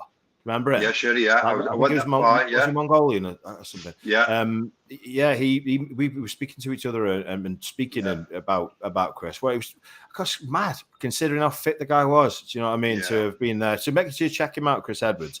I want to talk about you and Bad to the Bone then. So how did this even come about? So it was like a few years back when I've been doing people call it different things, and you mean there's a lot of like stigma around it. Some people say white collar, some people say semi-pro, some people say unlicensed, and it's an argument. Like, but I was doing these shows. We're doing a lot for charities and so on, and basically, like we went. I was doing them for a good few years, and we're doing really well. We've got a good crowd, we've got some good fighters. I brought fighters from everywhere. I mean, and like I was listening to one of you talks earlier. What we didn't do was I've never and I never will. And you can go on my YouTube channel. I don't do own favourites. I don't do ticket sellers. I don't believe in it. To be the best, you must beat the best, and that's it. You can't go around and say how good you are if you're not fighting the best of the people out there. Now that's what people want to see. Go on my channel. I've taken the lads who are trained, even though it's my show. So people could say, "Oh, you're setting your lads up." So I don't just put them shows on. I train my lads. I put them. I even corner my lads still, as well as promoting the show. I must be one of the biggest hard-working promoters out there. You know what I mean? Because there's not many people you find doing that. So as well as sending all the tickets out, we're getting the sponsor deals in, everything possible. I do everything, absolutely everything. I love it that much, and I want to be a part of these lads from the start to the finish, and we do. You know what I mean? And I make sure some of these fights are on proper. You put these fights on where they've got I'm flying people in. They're fighting the best. Sometimes my lads have won. Sometimes my lads have lost. But no one can ever say he's not giving them the fights. My lads are fighting everybody their weight possible. I'll make the fight happen. That's it. These lads are, like I say, they're coming out. They want to be the best. How can they hide from people? Can't do that. Yeah. No, you're right. It's the way it goes when it comes to money. Not bothered. How many tickets you sell? If you want to be the best, that's what it is. If you want these belts and so on, you've got to fight the best, and that's it. If you're not, it's not for me. Like, I mean, that's it. Okay, I like it. So tell us about some of the places that, you know, kind of shows you've done, the venues, or let's say locations that you've been involved in. You mean my story's mad, really. So obviously from the boxing side, I also did the meet and greets. I brought Tyson Fury to Fenton Manor. To the Moat House. We did there. I've worked with Mike Tyson. Did toured Ireland with him with a local promoter. And is that Carl? Carl and Goldstop Promotions. I've worked with them. It's gone mad with Roberto Duran, Agler, Evander Holyfield, loads and loads of them back in the day. And these people, were the people I always looked up to. And then we're sat there having food and so on. And I mean, when we were in Ireland, we were in and out Mike Tyson's room, walking around the yards with him. It was mental, you know what I mean? And I loved it that much, but then COVID come along and that stopped a lot of that. But prior to that, I just started the Bare Knuckle shows it was 2018. The good thing is my dad was still here then, so we got to see the first. My dad loved it. Absolutely loved it. And I mean, we get the question a lot of times was, you mean it's barbaric and so on. I mean, I had a Midlands Today, I think it was, following us, and they tried to do some stuff where there's basically trying to say how bad it's wrong, the people protecting so on. Now, I'm not having that, mate. I'm going to have to interject here. I'm not having it. I've spoke to loads, and I'm going to protect you here. So I've spoke to loads of high-profile bare knuckle fighters. Yeah. Trying to think. Jimmy Sweeney, Conor Tierney. Some really top kids, and they tell me that listen, it looks more barbaric. Oh, it does. Because it's bone on bone. Yes, but it looks more. It's nowhere near as damaging as boxing. It's boxing gloves. So anybody who doesn't know the difference, well, obviously people think they know the differences. One doesn't wear gloves, one wears gloves. All a glove does is protect your hand. So basically lets you unleash more shots and more power in your punches to the opponent. Basically then for the opponent getting more damage, most of the damage is internal, whereas bare knuckle, it's external. So yeah, you'll see more blood, but it doesn't mean it's any more damage. You mean the cuts. If you're getting cut, somebody can't continue punching someone as hard as they can with no gloves on because of the hands. The hand damage, and that's why so many. Years and years, hundreds of years ago, you go back a long time. They used to do it was bare knuckle. That's what they did. So then they brought in. It was like a piece of leather wrapped round their hand for less damage because fights are getting stopped and so on. And then it went on to the glove. And if you look at the gloves, how much the gloves have come on in the day. From basically just a piece of leather on the hands to now the gloves, and like I say, it's external damage. You're going to see more blood. You're going to see cuts. You're going to see fight stops on cuts. Yeah. But you're not going to see any more damage from a glove. A glove's shown and proven that a glove will do more damage to the opponent than a bare knuckle. Yeah, it's fact. I mean, I can understand it. I mean, I can't imagine.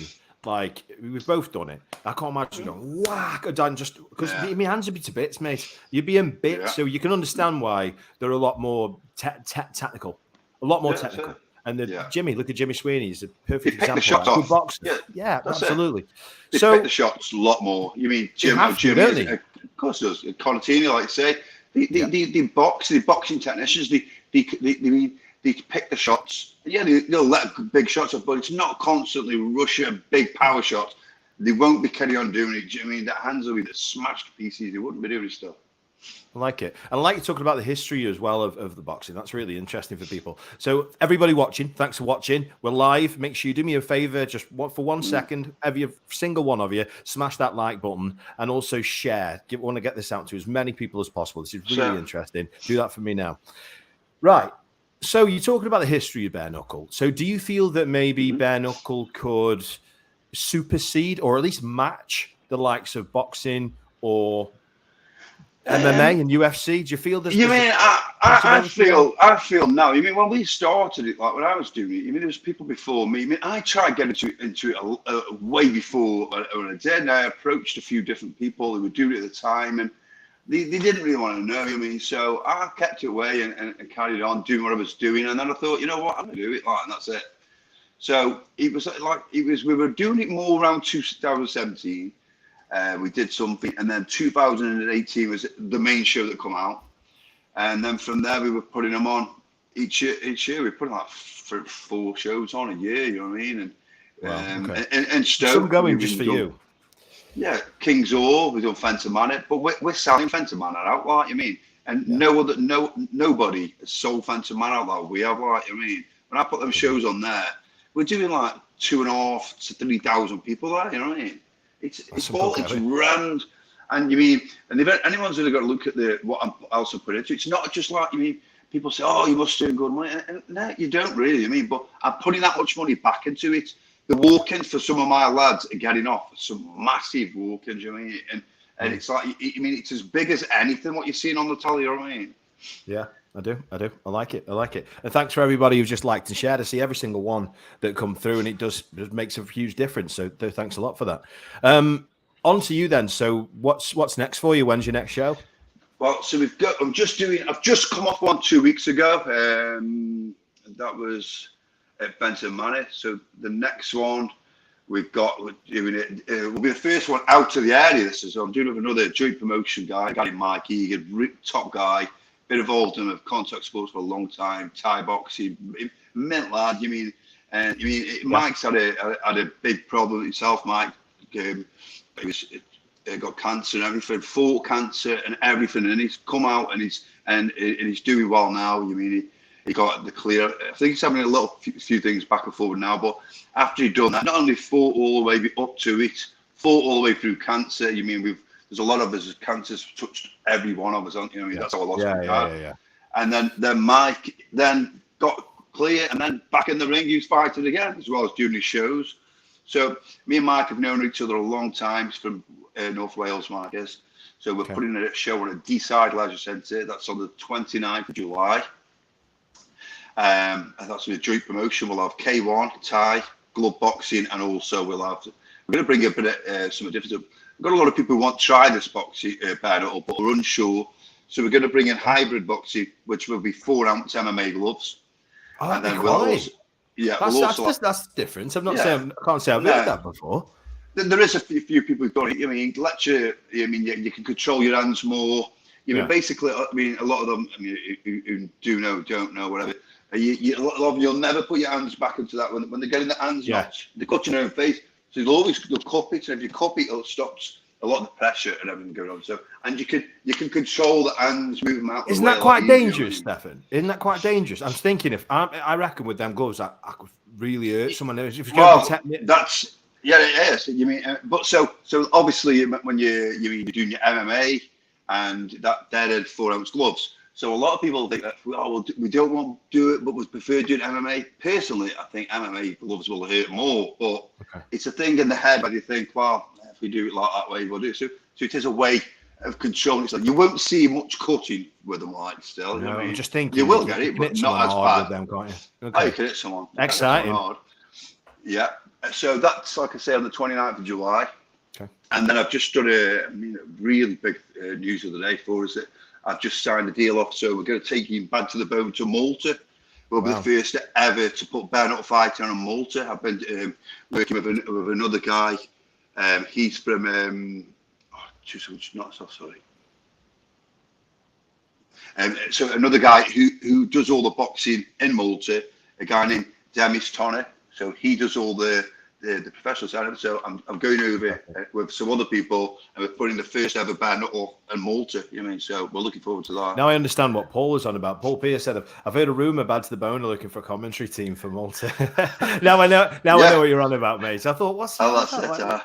Yeah. They won't understand you, Paul. I like damn it. Hey, it's not that, Paul. You keep on messaging me and hiding away. You keep on saying about jumping over and coming over to this panel. What better place to go over to Malta? You've been there before and boxed, so there you go. Hey, that's a call. That's like a call out from a promoter. I'm loving that's that. It. Let's go to the fans then. So Bad to the Bone, proud of you providing your time and helping others. Can never be enough of those people in the world. Cheers to that, Les. Much appreciated, mate. Paul Pierce said, where did the name Bad to the Bone come from? So obviously, I mean, to my I was thinking of different stuff and different things at the time. You mean when I was doing the unlicensed semi-pro, whatever they want to call it, we were called Supreme Fighter. then when I was looking at names and so on, so bad, everybody wants to be the baddies, don't they? I mean, that's it. Okay. And it's bone on bone. So that's the bad to the bone. And that was it. Bad to the bone, BKB. So it's bad to the bone, bare knuckle. And that's what we called it. I like it. I like it. Well, this won't be our first conversation. Far from. It's going to be very, very proud to support someone from our local thanks area. for having us on, Dan. I mean, you're doing a mint job. And I've just been sat there listening to some of the people you've been on with. And I'm sorry, the rep's name. Just Tony you Weeks. with earlier. Tony Weeks, man, what a legend that guy is. For some of the people you have on your shows, mate, it's an honour for having me on. I'm just a little guy from Stoke, man, you know what I mean? So you've got all these people you're working with. But you mean, one of the best reps I've ever seen. That guy, you mean, he knows when let the fight go on, and then knows when a fight's enough to stop. You know what I mean? There's a lot of people that don't know that. People think these reps it's an easy game, and they sit there like us, whatever, in sports, shouting out, doing that. Oh, should do that, blah blah. Mate, you've never been in there, and you'd never understand. That guy is to make sure that everyone's entertained, but also everyone goes home safely to the families. That's a massive concern what he's got, because if he did let someone go further or anything, he's the first one blamed. That's it. That guy's and then he's got a death on his hand or something like that. Do you know what I mean? So can't thank you enough. Well, next time I speak to you, I'm going to be bringing on some of the fighters from your stable. And we'll meet them, because some of them I know very, very well. Oh, you've known them all. They all know you. Saying that, I saw Jimmy in the shop earlier on today. How about that for a sign? Yeah, I literally did, not even joking, and give him a big hug and did his message. He's having a baby. So, I mean, you'll never meet a better family than the Dohertys. I mean, fantastic family. Love them to bits. Thanks for coming on the show. Really, really appreciate it. Thank you very much, Dan. Thanks for your time, mate. Thank you very much. Cheers, Dan. Likewise. Cheers, Thank you. Bye. Bye. Make sure you check them out. Bad to the Bone. What a fantastic organisation. And it's nice to see someone from my neck of the woods who are going to be doing so well. I really like seeing that. Now I'm going to be bringing on my final guest. She's been so patient in the background there. I'm going to go on a bit of a limb, and I'm going to talk to you out there now. Now, me and my good friend Leslie, we went up to Aberdeen, not last week, the week before, and I don't know. You know, when you meet someone, this goes out to everybody out there. You know, when you meet someone, you think, oh, she's a bit special. She is. I don't know what it is about them. I just don't know what it is about them. There's just something about them that just makes me think she's got it. And God, did she have it? And she pulled off a massive, massive knockout victory. To be honest, we were talking a bit earlier on about seeing it differently from different side of the ring. From the commentary desk, it didn't look like she hit her. And I said that to Lee, who's a promoter. And then I watched the replay back, and he said, "Do you don't think she hit her?" I was like, "No, she definitely hit her. She absolutely sparked to clean out." So her name's Christianne Fahey, and she's such an interesting lady. Well, welcome her to the show. Stop it. Christianne, welcome to the show. Great to see you. Absolutely. You too, finally. Love the hat. Do you like it? You have to wear that every single time you come to the ring now. Just saying. Well, that's happening, so. That's happening. I love it. I love it. That's ace. How are you doing? You well? I'm good. Good. Past my bedtime though, Dan, not going to lie. I know. I mean, you can imagine I've been doing this now for like an hour and 35 minutes. It's pretty high on the intense, let's say, concentration scale, to say the least. So welcome to the show. And I can't sing your praises enough. I really, really can't. So you're over in Aberdeen. I believe you're 4-0 now as a professional. That's correct. Is it 3 knockouts you have out of the 4? Yeah. 4-0, 3 stoppages. Yeah. Which is pretty impressive for a female to start. I mean, I've literally seen world champions with a worse record than that, even with the small amount of fights. So you can really scale up there really fast in the female game. So let's start from the beginning, because I want the fans to get to know you, because I've got the pleasure of. What got you into boxing, Christian? Being a hyperactive child, really. Growing up, I did loads of sports, but then I went into kickboxing when I was 12, 13, and I just loved it. I fell in love with combat sports. So then when I was 17, 18, I thought I'll try boxing, and off I went. Yeah. Never looked back, really. Got the boxing bug. It. So it's hard. Once you got it, you're done with it. Yeah. Once you go boxing, you never go back. I'm just going to move on from that really fast. So you've got an extensive. One thing when I met you the other day is what I loved about you is your brain of boxing, and you've got such an extensive knowledge of previous boxers and boxing history. Where does this originate from? Basically, just being obsessed with it, being obsessed with combat sports. And then when I hit 17, 18 and I started doing the boxing, I just became that obsessed with it that I had to look it all up and research it and study everything from your Bob Fitzsimmons to your Jersey Joe Walcotts to your Tysons, Holyfields to where we're at now. I just See Rocky Marciano on your left shoulder there. It is, yeah. There he is. Mm-hmm. Love it. Absolutely love it. Now, I want to talk about your last fight up in Aberdeen. I had the honour of coming up there on behalf of Assassin Boxing Promotion and Management and commentating on your fight. And I was so excited to see you. But to be honest, you were one of the ones I really wanted to see. And you pulled off a huge, huge knockout win. Talk to me a little bit about that. Well, I'm preparing for big fights at the drop of a hat. So, as you say, no pun intended. I know.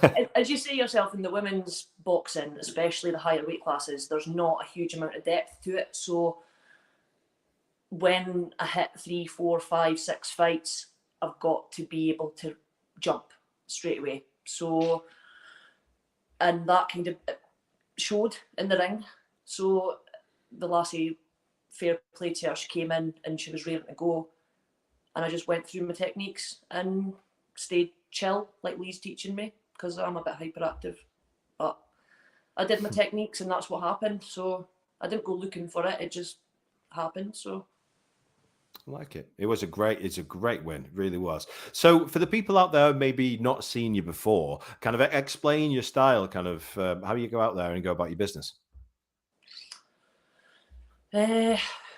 Composure, first of all, a composed, controlled aggression, I would say, with a bit of baiting, a bit of countering. The thing is, as I said to you when I met you, Dan, it's like a game of Tekken, and based on who I'm fighting, it's choose your character, and I'll pick my character that I need to be for that style, for that fight, and also I'm versatile enough. Midway through a fight, I can change it and I can press the next button, the next character, and I'll go into that style. Also, I can just sort of wing it and sprinkle a bit of both, so I don't think I'm just a banger or a counter puncher, or you can't really label it, I don't think. Okay. Because I'm versatile. Leading on perfectly to my next question then, really, because when I did speak to you, you said everybody thinks I'm just this banger, this scrapper. What did you mean by it? What is it you want? Is there something more you want to prove and show? I mean, I'm not setting out to prove anything, because it'll show and it'll come when it comes. I'm patient in that sense. But because I'm a big lassie, I'm 6 foot tall, and I'm a strong, athletic lassie, maybe people have a preconceived idea that I'm just going to come in and look for a big overhand right or something like that, or okay, I don't know, swarm somebody, but there's more to it. I've got more in the locker, so I hope that answers. Yeah, absolutely. It really, really does. Now, upon speaking with some of your teammates, they've said that when you're sparring, they don't go light with you. They proper bang you, and you're like, come on. Now, I'm a bit scared of that, I'll be honest. But talk to me about that, because they tell me you invite shots onto them and you're hard as nails, which is a hell of a let's say, attribute to have. I mean, you're not wrong.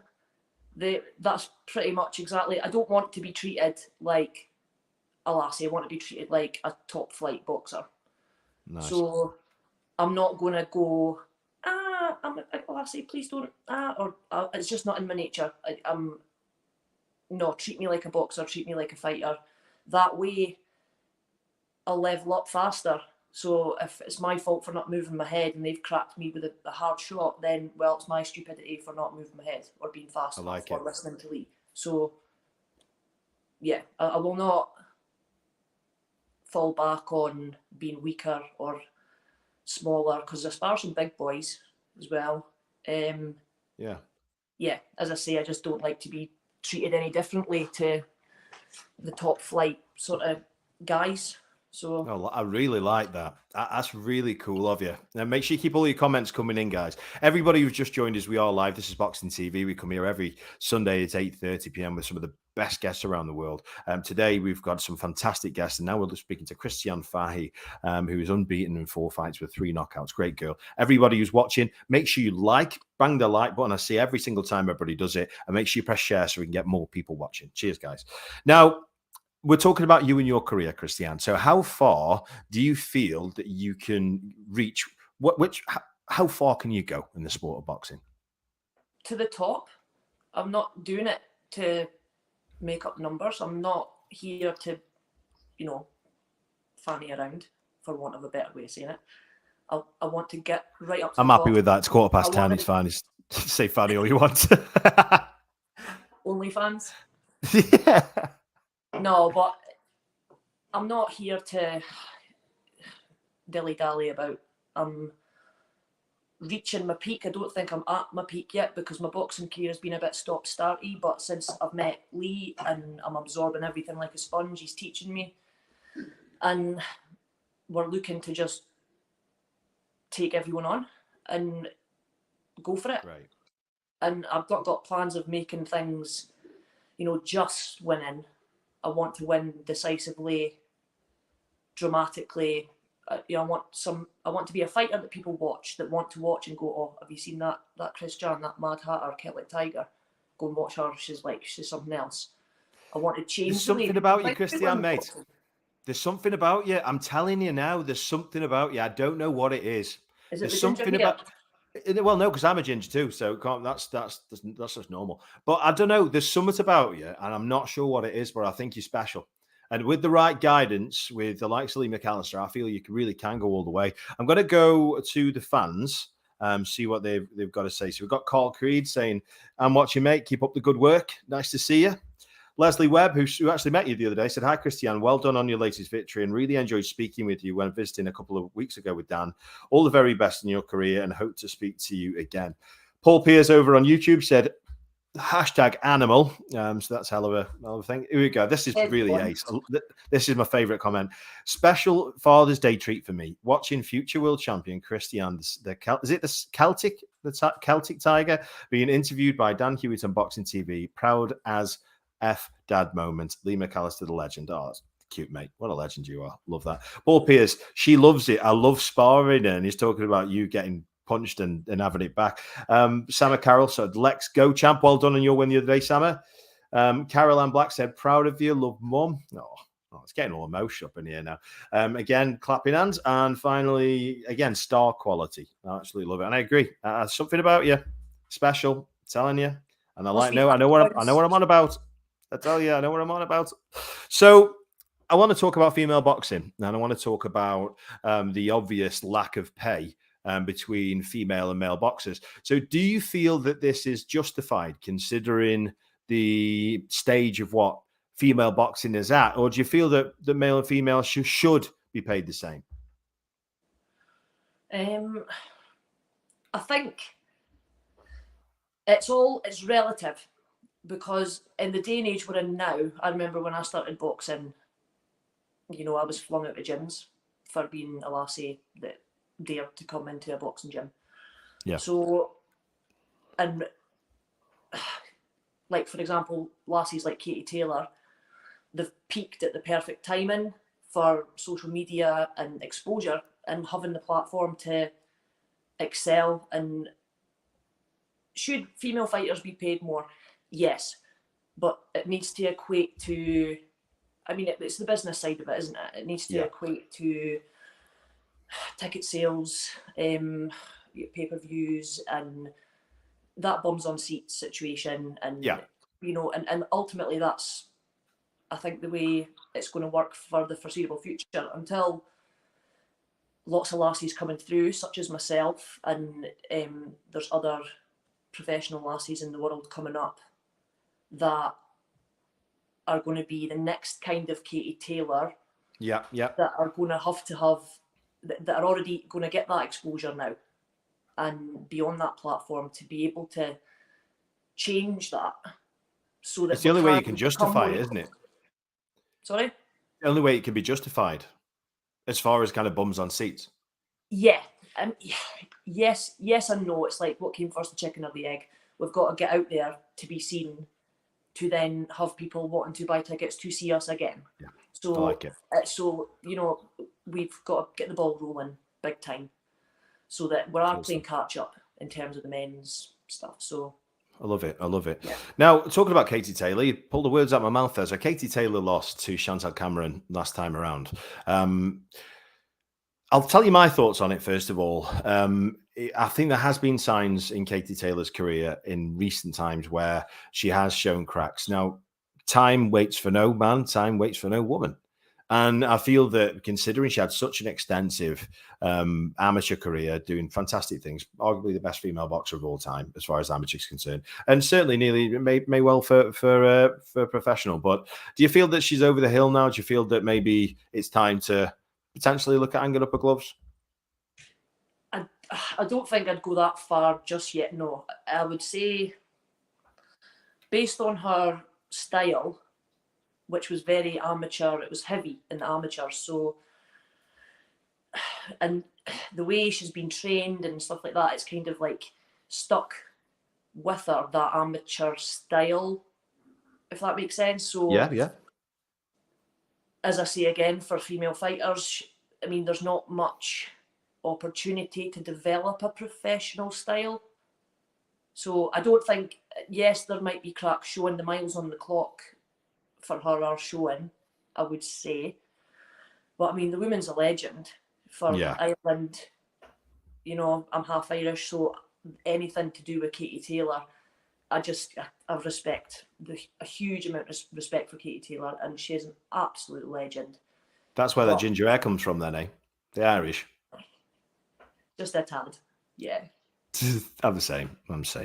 I got sunburnt the other day, could you believe? Mate, I get sunburn opening the fridge.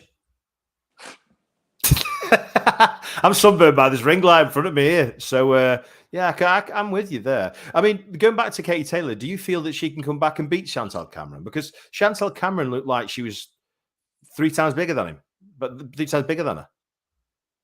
I mean, who am I to say? At size, I'm always a big believer in size is not the be-all and end-all. So it's a game plan, isn't it?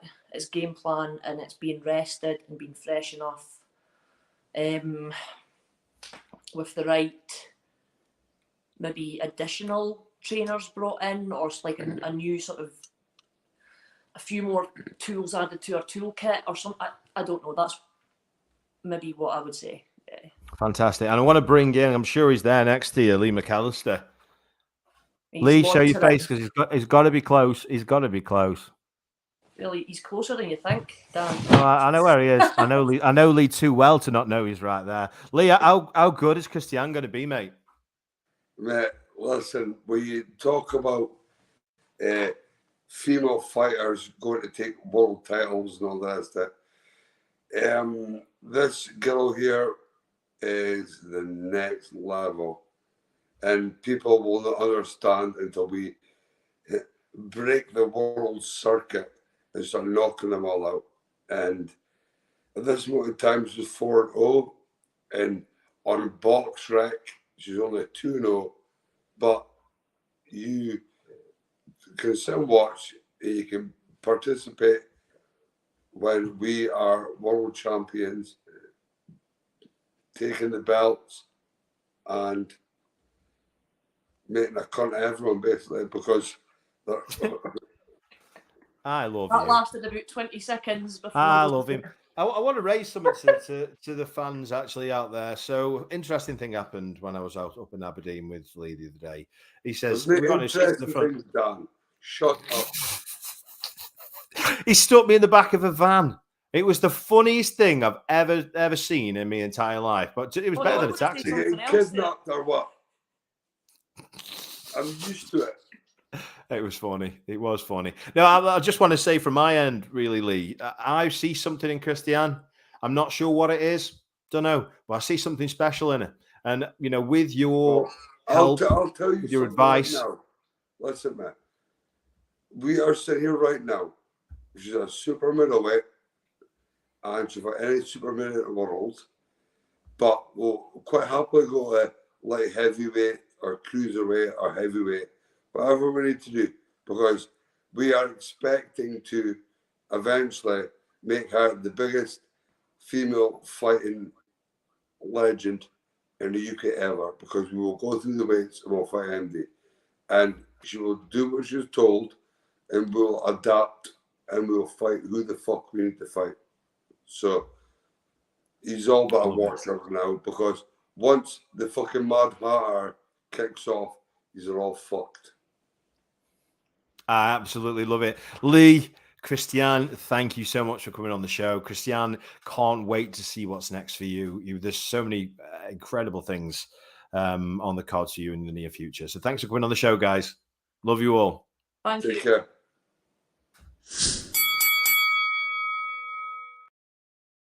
Fantastic. We've got 5 amazing guests. And if you haven't yet seen, we've had everybody on the show tonight, 5 guests. We had nearly 2 hours of live streaming. So thank you for each and every one of you who've tuned in. We'll go to the fans, actually. They've got a couple of comments here. Thanks for kidnapping the lads in your van. Yeah, it was funny. If you could get them, though, never laugh so much. And then allegedly, I thought Les said something. It was so funny, though, when we were back in that van. So, yeah, so everybody watching, if you're watching on YouTube, thanks for watching. Make sure you press the subscribe button and then press the notification bell for when we go on next week. I'm going to let something out that's a bit of breaking news. It's never really been done, and it's something what's going to happen next Sunday. So next Sunday, I'm going to be having 10 guests on the screen in one time. Now, it's going to be interesting. I'll give you that. But we're going to be bringing on, what I want to do is thanking the fans. I want to thank people who watch the show every week. And I'm doing that by bringing on 4 or 5 of the followers and 4 or 5 industry professionals. We've got the first ever female photographer in boxing. We've been with the likes of Muhammad Ali, Roberto Duran, Sugar Ray Leonard, Marvin Hagler. She's friends with all of them. She's coming on there. She's a beautiful, beautiful lady. We've got fighters. We've got cutsmen. We've got promoters. We've got everything coming on just to thank you for watching the show every week. So as I say every single week, I work hard to do this, but I tell you what, I love it more than anything in the entire world. So thank you everyone so much for watching. Stick into your boxing. I'm going to have a copious amount of alcohol now. Love you all. See you next week.